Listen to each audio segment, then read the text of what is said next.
Hey guys, what's up? Welcome to this brand new video. Today we're going to be looking at Taming effectiveness tips and tricks for Ark Survival Evolved.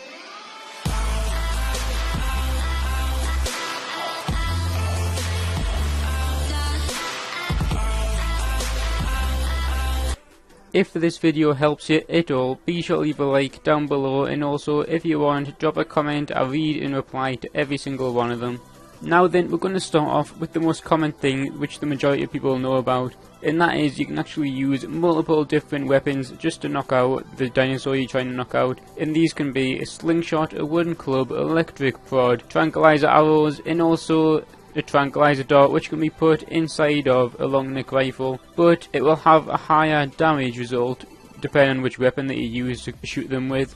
Not only can you actually use weapons, but you can also use other creatures, and these three are a scorpion, Apache, and a Beelzebufo. Now then, the scorpion is obvious with how it knocks out its enemy, and all it's got to do is simply attack with its tail. The Apache, whenever that attacks, it actually increases the opponent's turbo levels. And finally, the Beelzebufo, which I just like to call a frog because it pretty much is a giant frog if you look at it. That simply just does it by licking the enemy. It's not the most normal tactic to use when you're attacking, but yeah, that's what that does. Now then, moving on to the actual taming aspect of it, using different things does have an impact on the animal. So let's say, for example, if you've got a herbivore, you're obviously going to give that some berries.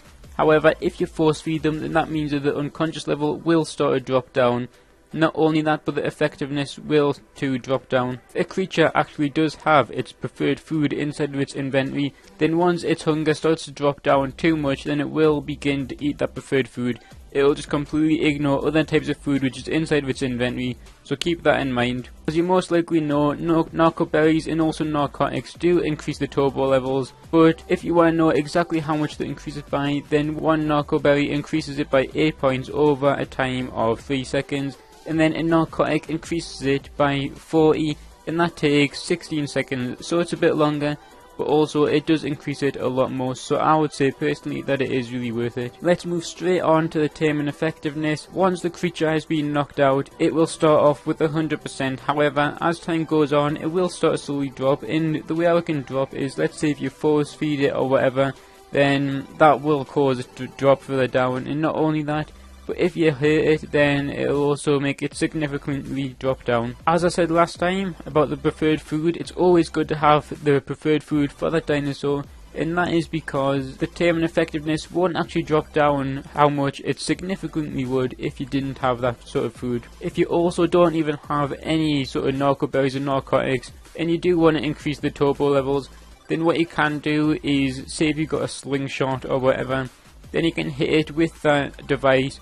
But the only problem I would say with this is that, as I said last time, the taming effectiveness does drop once damage is caused. And you can also, believe it or not, kill it, so I wouldn't really recommend this, only doing that if it's your last resort. And if you do use that technique, then what you can actually do is force feed it, causing its health to go further up. But once again, the taming effectiveness will drop, so it's a risky game that you'll be playing. If you want to do it for longer and also have less chance of having a higher taming effectiveness, then it's up to you. The final bit of advice I'm going to be giving to you is that when you go offline, if you have got something that's being tamed, I really would not do that, because it'll continue going on like you're inside of the game, and then your animal could either die of starvation or just wake up. So always be sure to be logged into the game, keep an eye on the dinosaur, because anything can happen. If you like this video, be sure to let us know, leave a like, and also drop a comment down below. As I said at the start of the video, I do reply and read to every single one of them.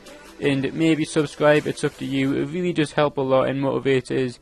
And until next time, goodbye.